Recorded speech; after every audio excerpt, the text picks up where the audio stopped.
आदरणीय विषाधिष्ठे श्री अमोल दादा हे आपल्या सर्वांना देतील.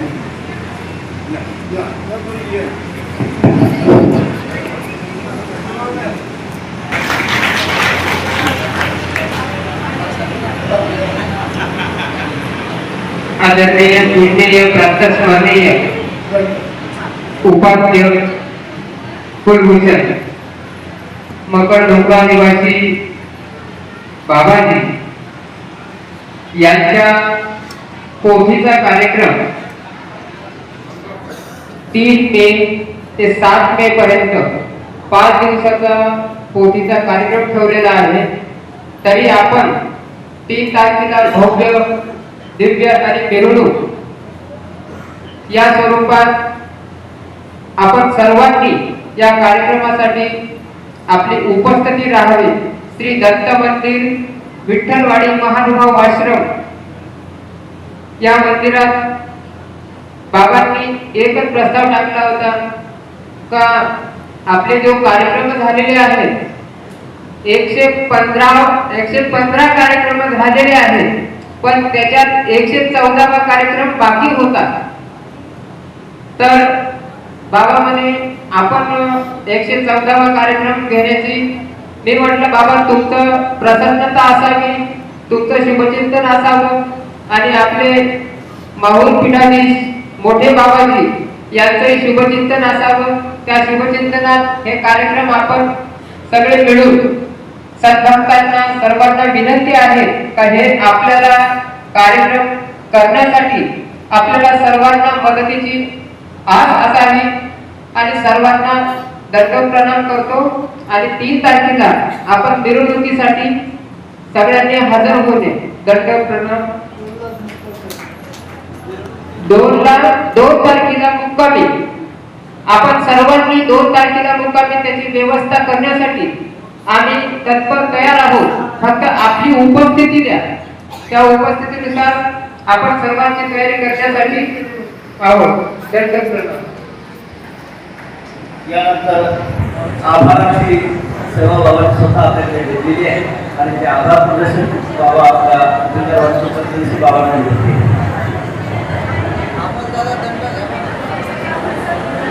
बंधू चक्रधरा कृपा गुणवरा सर्वेश्वरा चित्परा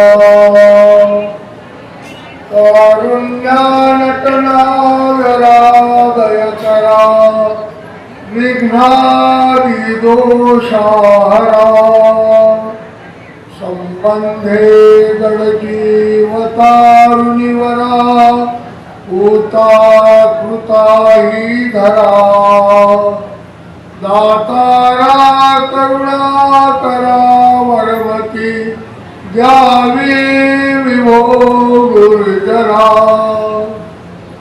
सह्यांच्याचे चुके दयाचे प्रभा मंडळ फांके तो श्री दत्तू ललाट फळके नमस्करी तू असे तो श्री दत्तू ललाट फळके नमस्करी तू असे.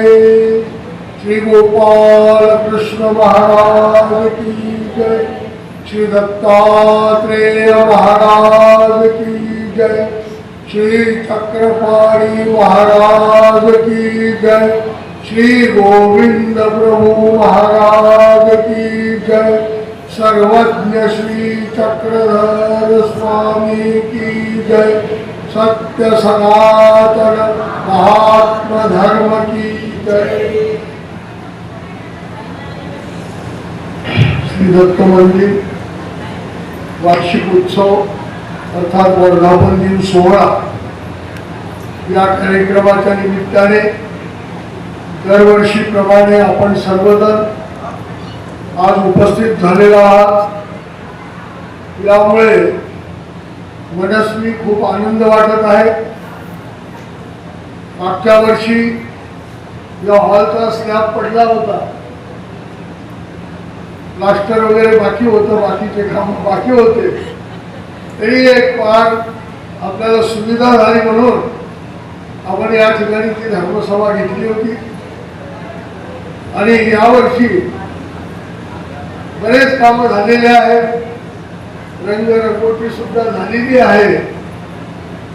पण आमचे जे ठेकेदार आहेत श्री पिंपळे माऊली कन्स्ट्रक्शन वाले, त्यांचं बिल पुढचं निघालं नाही. त्यामुळे काय झालं, दरवाजे खिडक्या वगैरे काही कामं अपूर्ण राहिलेले. हे होत राहिले. शासन सध्या धर्मक्षेत्राकडे, धार्मिक बाबीकडे फार काळजीपूर्वक लक्ष देत आहे आणि त्यामुळे अनेक ठिकाणी अशा प्रकारे शासनाच्या माध्यमातून अनेक सभागृह, यात्री निवास किंवा भक्त निवास अशा प्रकारचे कामं चालत असतात. महानुभाव संप्रदायाकडे फारसा असा विशेष हा लाभाचा दृष्टिकोन फारसा मिळालेला नव्हता. तो फडणवीस सरकार आल्यापासून चांगल्या प्रकारे अनेक तीर्थक्षेत्राच्या ठिकाणी तो लाभ प्राप्त व्हायला लागला. अनेक धर्मस्थळावर अनेक प्रकारचे कामं सुरू झाले आणि आपल्या इथे हे एक फार मोठं महत्वाचं काम आदरणीय माननीय मंत्री, महसूल मंत्रीजी, आपले पालकमंत्री नागपूर जिल्ह्याचे श्री बावनकुळे साहेब, चंद्रशेखरजी बावनकुळे साहेब, त्यांना सहज विषय काढला. अशा अशा प्रकारे इथे आवश्यकता आहे आम्हाला. म्हटलं बाबा तुम्ही एक निवेदन द्या, मी मंजूर करून देतो. आणि मग आम्ही एक अखिल भारतीय मानव विचार चिंतन परिषदेच्या वतीने एक निवेदन दिलं आणि या प्रसंगी आपले माजी आमदार श्री सुधीरजी पारवे यांचं सुद्धा फार योगदान लाभलं. त्याचप्रमाणे ग्रामस्थ आपले जे काही ग्रामपंचायतीचे पदाधिकारी आहेत आणि विशेष म्हणजे पहिल्यापासून ज्यांचं मोलाचं योगदान असतं असे श्री बोबडेजी, पुरुषोत्तमजी बोबडे, त्यांचं कार्यक्षेत्र वेगवेगळे असेल परंतु या मंदिराशी त्यांचं जे नातं आहे ते फार वेगळं आहे. त्यांनी बोलून दाखवलं पहिल्याने. तर त्या माध्यमातून त्यांचेही प्रयत्न या ठिकाणी कामी लागले आणि हे सुंदर अशा प्रकारची वास्तू या ठिकाणी शासनाच्या माध्यमातून उभी झाली. स्वामींचं एक वचन आहे की पुरुष आपले कर्मीय करीत साता, येथेची कीर्ती ते पावे. तुम्ही काहीच करू नका, एका ठिकाणी बसा आणि आपलं करणीय म्हणजे कर्तव्य कर्म करत राहा. परमेश्वर त्याच ठिकाणी तुम्हाला एवढं यश देतात की जनसामान्यांमध्ये तुमच्या बद्दलची एक आपुलकी निर्माण होते, तुमच्या बद्दलची आवडी निर्माण होते, तुमची सहजतेने कीर्ती निर्माण होत असते. ती कीर्ती निर्माण व्हावी म्हणून मी काही फार मोठं काही म्हणजे कोणाला दान धर्म केलेला नाही किंवा काही केलेलं नाही. आपलं कर्तव्य आपण करत राहावं हे स्वामींचा या सूत्राचा खऱ्या अर्थाने मला प्रत्यय या ठिकाणी आलेला आहे. मी माझं काम करत राहतो फक्त आणि हा संदेश सर्वांना देतो की तुम्ही आपलं काम करत राहा. काम करत असताना काम चुकारपणा करू नका. काम प्रामाणिकपणे करा, निस्वार्थपणे करा, निष्कामपणे करा, निर्हेतुकपणे करा. आणि भगवंताने गीतेमध्ये सांगितलेलंच आहे असते मा फलेषु कदाचन, फळाची अपेक्षा न करता काम करा. तर त्यामुळे तुमच्या या कार्यरूपी वृक्षाला एवढे फळ प्राप्त होतील की तुम्हाला सहजतेने तोडू वाटलं तरी तुमच्याकडनं तोडता येणार नाही, एवढं फळ लागतील. त्याचा लाभ सर्वसामान्य लोकांना होईल आणि तोच प्रत्येक या ठिकाणी श्री दत्त मंदिराच्या सेवेच्या माध्यमातून आणि माझ्या कर्तव्याच्या माध्यमातून मला आलेला आहे. माझं काम मी करत राहिलो, करत आहे आणि करत राहणार. कारण सोपं काम आहे, आपल्याला काहीच करायचं नाही. आपल्याला फक्त देवाचे जे विचार आहेत ते आत्मसात करायचे आणि जे आत्मसात केले ते समाजामध्ये लोकांपर्यंत पोहोचवायचे, एवढंच काम करायचे.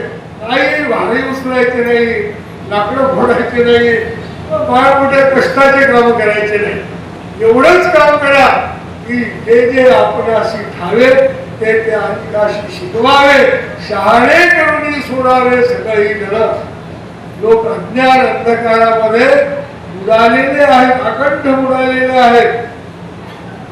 अशिक्षित लोक अज्ञानामध्ये आहे असं नाही, ते तर फार थोड्या अज्ञानामध्ये आहेत. पण सुशिक्षित लोक फार गहन अंधकारामध्ये बुडालेले आहेत.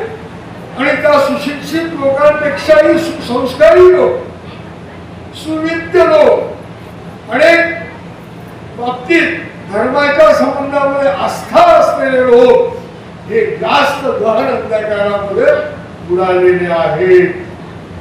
आणि त्याचे फळ आपण भोगतो.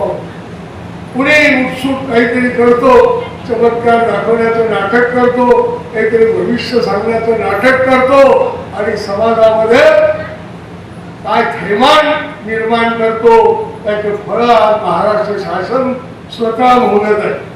शासनापर्यंत ते त्याची सुई जाऊन राहिलेली आहे, पोट दाखवल्या जाऊन राहिली. सांगायचं आपण या गोष्टी का होतात असं.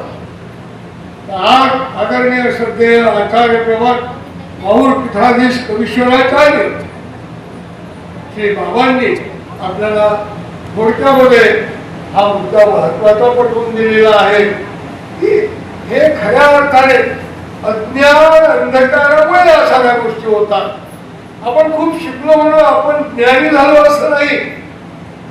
ते उपनिषदामधलं एक सूत्र आहे की सर्वसामान्य जे लोक आहेत ते अंधारात प्रवेश करतात. मूळ संस्कृत विसरलो मी, पण त्याचा भावार्थ मात्र हा आहे की सर्वसामान्य लोक मुळामध्ये त्यांची प्रवृत्ती असेल अशी असते की ते अज्ञानामध्ये प्रवेश करतात. माणसाचं जीवन कसं आहे, पाण्यासारखं आहे. पाण्यालाही काय म्हटलंय, जीवन म्हटलेलं आहे. पाणी आपण टाकल्यानंतर ते कुणीकडे धाव घेते, उताराकडे धाव घेते. तसंच माणसाचंही जीवन आहे. सहजपणे ते जर समाजामध्ये असत असेल तर तो उताराकडे धाव घेणार, व्यसनाकडे जाईल, अपराधाकडे जाईल, अनेक प्रकारचे नाना प्रकारचे छंद जे हानिकारक आहेत. स्वतःला हानिकारक आहे, समाजाला हानिकारक आहे. अशा प्रकारचे व्यसनाधीनतेकडे हा माणूस जात असतो. आणि म्हणून त्या उपनिषदकारांनी असं म्हटलं की सर्वसामान्य लोकांचं फार चांगलं आहे, ते अज्ञानामध्ये प्रवेश करतात. पण जे ज्ञानी लोक आहेत, हा मुद्दा महत्वाचा आहे. उपनिषदाला काय सांगायचं आहे की ते ज्ञानी लोक आहेत, ते खूप शिकलेले लोक आहेत, खूप गहन अशा प्रकारचं कष्ट घेऊन, गहन चिंतन करून त्यांनी ज्ञान मिळवण्याचा प्रयत्न केलेला आहे. भौतिक ज्ञान मिळवण्याचा प्रयत्न केला, आध्यात्मिक ज्ञान मिळवण्याचा प्रयत्न केला. असे लोक गहन अंधकारात प्रवेश करतात. माझ्या बोलण्याचा भाव आपल्याला लक्षात आणि म्हणून या अशा गहन अंधकारात प्रवेश करणाऱ्या साध्या सुद्धा नाही, हा गहन ज्ञानी लोकांना मार्ग दाखवण्यासाठीच खऱ्या अर्थाने या महाराष्ट्राच्या साहित्यिक, सांस्कृतिक, राजकीय आणि धार्मिक इतिहासामध्ये सर्वप्रथम कोणी काम केलं असेल तर ते सर्वज्ञ श्री चक्रधर प्रभूंनी काम केलं. ज्ञान जाणे ना जाणे तो जाणता नव्हे. बाबांनी संस्कृत सांगितलं अंधन तमो प्रविशंती. हे सर्वसाधारण लोक अंधकारात प्रवेश करतात, अज्ञानात प्रवेश. परंतु जे विद्वान लोक असतात, ज्ञानी असतात, ते गहन अंधकारात प्रवेश. तर सांगायचं तात्पर्य, त्याचा अर्थ हा आहे की या आज जे खराब बाबाचं चालू आहे, तो काही बाबा आहे का? सुटपुटासारखा तुमच्यासारखाच आहे ना, पण कुणालाही बाबाच म्हणतात. म्हणजे बाबा लोकांचं अवमूल्यन नाही का त्यात? तो तुमच्यासारखा ग्रस्त आहे आणि त्याने थातून वाचून चमत्काराच्या काही गोष्टी लोकांना दाखवल्या. काय शुद्धी करत होता आपण आणि त्याच्या माध्यमातून चांगले चांगले भलेवाले विद्वान पदवीधर उच्च विद्याभूषित लोक त्याच्या बळी पडले आणि महाराष्ट्रामध्ये फार मोठा अशा प्रकारचा एक फार मोठा म्हणजे कलंक लागला असं म्हणायला पाहिजे. म्हणून या अशा लोकांपासून वाचवण्याचा प्रयत्न जर पहिल्यांदा कोणी केला असेल मित्र तर तो स्वामींनी केलेला हे आपल्याला नाकारता येणार नाही. म्हणून कुठल्याही अंधश्रद्धेला बळी पडू नका, कुठल्याही म्हणजे चमत्काराला बळी पडू नका. कोणी देव दाखवतो म्हणेल त्याला बळी पडू नका. देव दिसत नाही, देव दिसतो, तो महान अशा अधिकारामुळे दिसतो. कृष्ण दिसला, कोणाला दिसला? दुर्योधनालाही दिसला, भीष्माचार्याला दिसला, शिशुपालाही दिसला, कौरवांना दिसला. पण दिसला का? परमेश्वर म्हणून दिसला का? परमेश्वर म्हणून कोणाला दिसला? पांडवांना दिसला, उद्धवाला दिसला, द्रौपदीला दिसला. सर्वांना देव दिसतो असं नाही. देव प्रगट झाला तरी तो दिसत नाही. बरेच लोक म्हणतात देव आहे तर दाखवा. भल्या माणसाने सोपी गोष्ट आहे का? तो गहू आहे तर दाखवा आणि त्याला दाखवायचे गहू हा बासमती गहू काय वेगवेगळ्या प्रकारच्या गव्हाच्या जाती, असा सरबती गहू हा एमपी बोर्ड अमुक तो असं दाखवण्यासारखं परमेश्वर आहे. म्हणून मुळामध्ये परमेश्वराबद्दल जे अज्ञान आहे ते समजून घ्या. अधिक ज्ञानाचं ज्ञान मिळवण्यापेक्षा अज्ञानाचं ज्ञान मिळवा. आणि अज्ञानाचं ज्ञान अज्ञानी माणूस सहजपणे मिळवू शकतो. आणि मग त्याच्या लक्षात येते की नाही हे माझं अज्ञान आहे. आणि मग ज्ञान जे आपण मिळवलेलं असतं ते ज्ञान जाणे तो जाणता नव्हे, क्रिया करीत असे तो जाणता. स्वामी काय म्हणतात? ज्ञानानुसार जो आचरण करतो तो खऱ्या अर्थाने जाणणारा आहे. नाही तर ज्ञान तर अनेक लोक प्राप्त करतात, पण ज्ञान हे विष की अमृत. श्रीम मातेंचा एक धडा आम्हाला दिलेला होता. त्यांनी लिहिलं ज्ञान हे विष आहे की अमृत आहे. ज्ञान हे विषयी आहे आणि ज्ञान हे अमृतही आहे. त्याचा वापर तुम्ही कसा करता ते दुधारी शस्त्रासारखा आहे. ज्ञान हे साधन आहे, साध्य नाही. ज्ञानाच्या व्यतिरिक्तही प्रेमाच्या साधनामुळे सुद्धा तुम्ही परमेश्वराला प्राप्त करू शकता. प्रेम, फक्त प्रेम करा ईश्वरावर. ज्ञानासाठी खूप कष्ट करावे लागतात. त्यांना माहिती आहे किती कष्ट केले त्यांनी, अजूनही करूनच राहिले. आम्ही शिळ्या भाकरी खाऊन अभ्यास केलेला आहे. आता सकाळची भाकरी जर संध्याकाळी कोणाला दिली तर शिळी झाली. आणि आम्ही 2-2 दिवसाच्या भाकरी वाळवून आमच्यासाठी ठेवायचे. आमचे जे हितक्ष लोक होते मोठ्या मार्गामध्ये गेलो तर बाबांच्या आश्रमात एकच टाईम स्वयंपाक आहे. आज एक टाईम स्वयंपाक झाला तसा आरडाओरडून झाली. एकच टाईम स्वयंपाक. दुपारचं जेवण त्यात स्वयंपाकात करायचं, संध्याकाळची वेळी म्हणजे संध्याकाळचं जेवणही त्यात करायचं आणि दुसऱ्या दिवशी सकाळी नाश्त्याला सुद्धा तेच वापरायचं. मजा वाटायची तेव्हा. शिळ्या वाळलेल्या पोरक्यांबरोबर मुरकी चटणी तिखट हे खाताना पाणी टाकून ते खाताना मोठा आनंद वाटत असतो. 2-3 रुपये किलो तेल असेल पण तेल सुद्धा शक्तीवर मिळत नव्हतं. अशा अवस्थेत बाबांसारख्यांनी या सर्व विद्वान जणांनी अभ्यास केलेला आहे. आणि म्हणून ते जे तत्व आहे आचरणामध्ये आणायला सोपं जातं. आणि जे आचरणात आणत नाही ज्ञान त्यांच्यामुळे अशा प्रकारच्या अंधश्रद्धा पसरतात. त्यांच्यामुळे अशा प्रकारच्या अडचणी निर्माण होतात. ते स्वतःचाही घात करतात आणि दुसऱ्याचाही घात करतात. सामान्य माणूस दुसऱ्याचा घात नाही करू शकत, तो स्वतःचा एकट्याचा स्वतःचाच घात करेल. पण हे शिकलेले लोक सर्वांचा घात करतात. आणि खूप शिकलेले लोक सायंटिस्ट आज एवढं मिसाईल तयार करणारे किती लोक मारून राहिले. जगामध्ये काय चाललेलं आहे? अज्ञानाचा पसारा आहे ना. आणि हा अज्ञानाचा पसारा कोणाकडून होऊन राहिला? अज्ञानी लोकांकडून नाही होऊन राहिला, ज्ञानी लोकांकडून होऊन राहिलेला आहे. म्हणून ज्ञान काय हे समजून घ्या. ज्याने प्रकाश रूप आहे पण त्या प्रकाशात आपल्याला आपली दिशा ओळखता आली पाहिजे, त्या मार्गाने चालता आलं पाहिजे. अशा प्रकारचा सुंदर विचार आजचे प्रमुख वक्ते आदरणीय श्रद्धेय आचार्य प्रवर श्री भोगरगावकर बाबा यांनी मांडलेला आहे. प्रकाश म्हणजे प्रकाश, यावरच त्यांनी प्रकाश टाकला आणि प्रकाशाच्या म्हणजे संबंधातल्या वेगवेगळ्या संकल्पना आपल्यासमोर मांडल्या. अप्रकाश असला अप्रकाशो प्रवृत्तिश्च प्रमादो मोहनैवच. अप्रकाश अज्ञान अंधकार जर असला प्रमाद म्हणजे अत्यंत अपराध घडत असतात, मोह निर्माण होतो आणि अपराधीपणा निर्माण होऊन त्याचा स्वतःचाही तो विकास करू शकत नाही आणि दुसऱ्याचाही त्याला विकास करता येतात. आणि म्हणून आजच्या या प्रसंगी आदरणीय श्रद्धेय त्यांच्या शुभ हस्ते आपण धर्मध्वजारोहित केली. असे आचार्य महंत श्री हरकुलकर बाबा यांचे विचार ऐकायला पाहिजे होते, पण वेळ खूप झालेला आहे आणि रामनामून लोक या ठिकाणी आलेले असतात, त्यांना दिवसाच्या आत घरी पोहोचणं आवश्यक असतं, म्हणून सभा आपल्याला लांबवायची नव्हती. त्याचप्रमाणे वंकिराज बाबा त्यांच्या शुभ हस्ते आपण या ठिकाणी संन्यास दीक्षा विधी हा सोहळा संपन्न केला. हा एक आदर्श सोहळा आहे. जे संन्यास देतात त्यांच्या घरी काही कमी आहे का?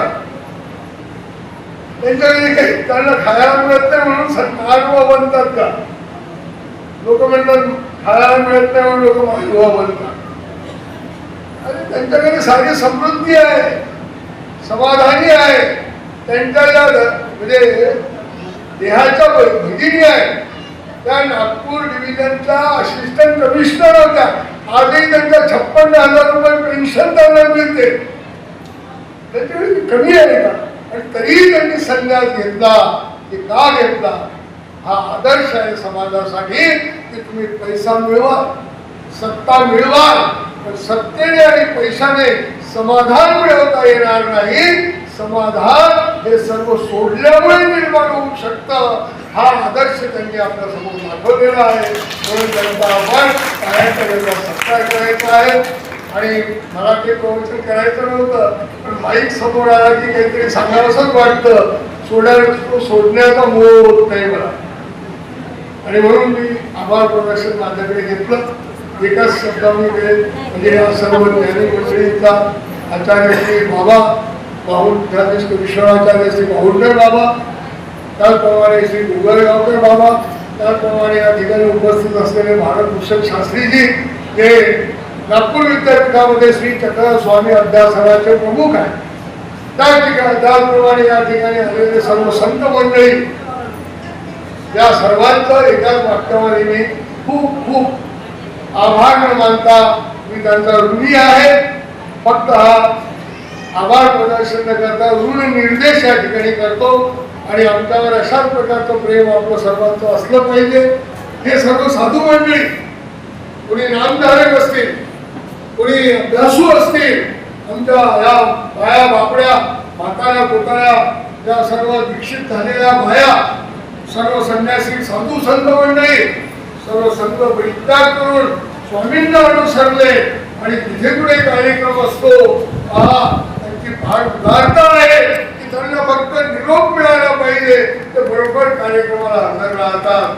हा विचार कधी करत नाही की मला ते आमंत्रण तर आलं नाही, मला काही बोलवलं तर नाही, पत्रिका तर पाठवली नाही, परंतु धर्म भावनावर ही सारी साधू मंडळी माझ्यावरचं प्रेम व्यक्त करण्यासाठी इथे येतात. त्यांचंही मी खूप खूप निर्देश या ठिकाणी करतो. ईश्वरीचा पुंजा कसा मिळून आहार त्याचा अभिमान देवराया, ईश्वरासाठी जे अनुसरलेले आहे त्या सर्वांचा अभिमान त्या देवाला आहे. म्हणून हे माझ्यासाठी सर्व पवित्र आहे. त्या सर्व साधू संत मंडळींना दंडवत प्रणाम करतो, आचार्य मंडळींना दंडवत प्रणाम करतो. आणि या ठिकाणी आलेले आपण सर्व बंधू आणि भगिनींना, पंथीय पंथीयेतर सर्व बंधू भगिनींना खरोखर खूप खूप हार्दिक शुभेच्छा देतो की आपल्याही जीवनामध्ये असा ज्ञानरूपी प्रकाश पडून त्या प्रकाशाच्या मार्गाने आपल्याला वाटचाल करता आली पाहिजे. अशा प्रकारची शक्ती परमेश्वर आपल्याला देवो. अशा प्रकारच्या हार्दिक शुभेच्छा सर्व सद्भक्त मंडळींना प्रदान करून आमच्या मकरतोटा येथील श्री दत्त सेवा मंडळाला काय शुभेच्छा द्याव्या, त्या कुठल्याही प्रकारची अपेक्षा न करता हे सर्व महिला मंडळी असो किंवा पुरुष मंडळी असो, पंथीय लोक असो किंवा पंथीयेतर असो, कुठल्याही प्रकारचा भेदभाव न पाळता या ठिकाणी सर्व कार्य करण्यासाठी धावून येतात. त्या सर्वांनाही खूप खूप मी हार्दिक शुभेच्छा देतो आणि लांबलेली या ठिकाणी थांबवतो. त्या ठिकाणी धर्मसभा अध्यक्षांच्या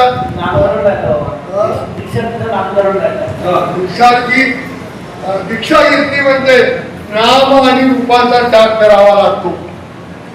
नावाचाही त्याग आणि रूपाचाही त्याग. आधीचं रूप वेगळं होतं, आताचं रूप वेगळं होतं आणि म्हणून रूपाचा त्याग करण्यासाठी वेशाला महत्व आहे.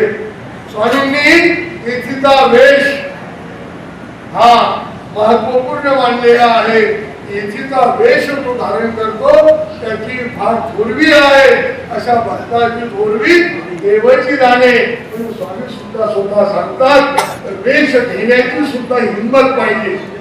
तर अशा पूर्वाश्रमीच्या श्रीमती इंदूताई यांचं नामकरण काय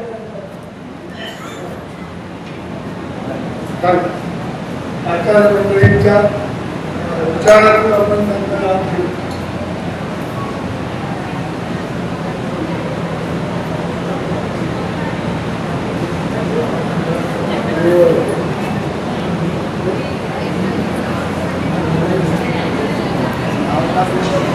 विमलताई,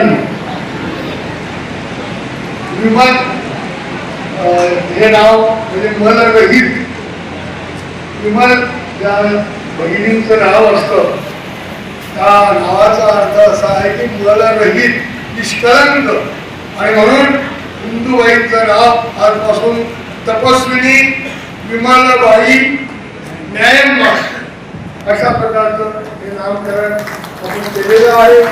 म्हणून आमचं नावही बदललेलं आहे, त्यांचा ड्रेसही बदललेला आहे. जे काही दागदागिने घालत होते त्या दागदागिन्यांचे त्याग झालेला आहे.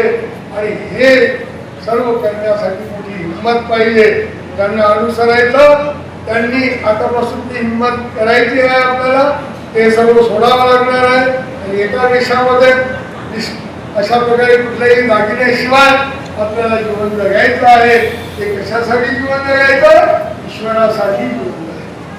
आतापर्यंत जगत होतो ते आपल्या स्वतःसाठी, आतापर्यंत जगत होतो ते कुटुंबासाठी, परिवारासाठी. आता जे जगतो आहे ते देवासाठी. देवाने माझा स्वीकार करावा म्हणून देवाला सतत प्रार्थना करायची, देवाचं सतत स्मरण करायचं आणि देवाचं ध्यान करायचं. या माध्यमातून खऱ्या अर्थाने संन्यास असतो. गीतेमध्येही भगवंताने संन्यासाची फार व्याख्या सुंदर केली. योग न द्वेष्टी न कांक्षी, ज्ञेय स नित्य संन्यासी. हे अर्जुना तो नित्य संन्यासी जाण. योग न द्वेष्टी, तो कुणाचाही द्वेष करीत नाही. कांक्षती, तो कशाचीही अपेक्षा करीत नाही. त्या दोनच गोष्टी महत्वाच्या आहेत. आपण कुणाचा द्वेष करत असतो, पुढे व्यक्तिगत वस्तूचा सुद्धा, निसर्गाचं सुद्धा. गरमी झाली की हा हा काय गरमी होते, तर निसर्गालाही नाव ठेवलं. हा द्वेषाचा एक प्रकार आहे. साधू बनणं म्हणजे एवढं सोपं नाही आहे. कुणाचाही आणि कशाचाही द्वेष नको. आणि न कांक्षिती, काहीही कुणाला मागायचं नाही, काहीही कुणाकडून अपेक्षा करायची नाही. आपली अपेक्षा असते त्याने असं करावं, त्याने तसं करावं, त्याने असं वागावं, त्याने तसं वागावं. आता तुम्ही कसं वागावं हे तुम्ही ठरवा, त्यालाच संन्यासी म्हणतात. जो कुणाचा द्वेष करत नाही, जो कशाची अपेक्षा करत नाही, ते असं नित्य संन्यासी. यो न द्वेष्टी न कांक्षती. एका अर्धा वाक्यामध्ये संन्यासाची व्याख्या सांगितलेली आहे. अशा प्रकारचा संन्यास प्रत्येकाला घडला पाहिजे. हेच खऱ्या अर्थाने मानव जीवनाचं सार्थक आहे. खूप बोलता येण्यासारखं हिंदू संस्कृतीमध्ये ब्रह्मचर्य आश्रम, गृहस्थ आश्रम, वानप्रस्थ आश्रम आणि शेवटी संन्यासाश्रम झालं. हिंदू आम्ही अभिमानाने गर्व असे आम्ही हिंदू आहे. संन्यास द्यायचं म्हटलं तर नाटक उरटतो आणि हिंदूंचं खऱ्या अर्थाने निहित तत्वच ते आहे की ब्रह्मचर्य आश्रमामध्ये ज्ञान प्राप्त करा, धर्म प्राप्त करा. त्यानंतर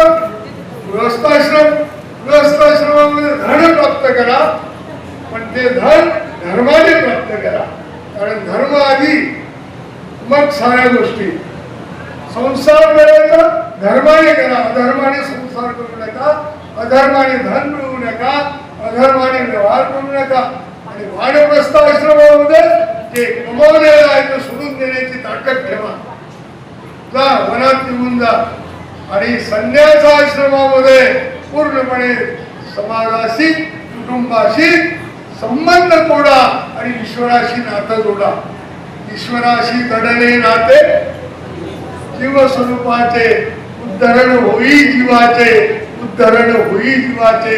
म्हणून संन्यास आश्रमाचा उद्देश हा आहे की आतापर्यंत तुमच्याशी नातं होतं, माझ्याशी नातं होतं, आता देवाशी नातं निर्माण झालं. म्हणून जे नातेवाईक आहेत त्यांनी आता हे लक्षात घ्या की त्यांना आपला मोह निर्माण होऊ नये, आपली ममता निर्माण होऊ नये आणि त्या आपल्या संन्यास अवस्थेपासून ढळू नये याचा विचार हा सुद्धा नातेवाईकांनी करायचा असतो. आणि तो सर्व विचार करून त्यांनी संन्यास घेतला. त्यांच्या संन्यासाबद्दल त्यांना खूप खूप हार्दिक शुभेच्छा. सर्वांनी टाळ्यांच्या गजरात त्यांना शुभेच्छा द्यायच्या. आणि लांबेकरांचा या ठिकाणी थांबवतो. या पुढचा कार्यक्रम म्हणजे अन्नदानाचा आज तपस्विनी गीताताई, न्यायदास पूर्वाश्रमीच्या गीताताई, मेश्राम सोमपूर यांच्या वतीने त्यांनी हा फार सुंदर अवसर मागच्या वर्षीचा पाहिला आणि त्या म्हटल्या की यावर्षी मला देवाचे पंचअवतारही करायचे आणि सर्वांना भोजन जो काही आहे ते अन्नदानही मलाच करायचं आहे. मागच्या वर्षी फक्त पंचअवतार त्यांनी केला. क्रियेप्रती घातक थोडीशी क्रिया केली की अजून मोठी क्रिया घडत असते. त्याचं उत्तर उदाहरण आहे. मागच्या वर्षी फक्त पंचअवतार झालं, यावर्षी पंचअवतारही झाला ताईकडून. आणि सर्व येणाऱ्या संपर्क मंडळींना, साधू संतांना, आचार्यांना अन्नदानाची क्रिया त्यांच्याकडून आहे. म्हणून त्यांच्यासाठी आपण टाळ्यांच्या गजरात त्यांचं स्वागत करू आणि आपल्याला सर्वांना पुन्हा हार्दिक शुभेच्छा देऊन थांबवतो. दंडवत प्रणाम. धन्यवाद. त्या ठिकाणी महाप्रसाद घेतल्याशिवाय कोणी जायचं नाही.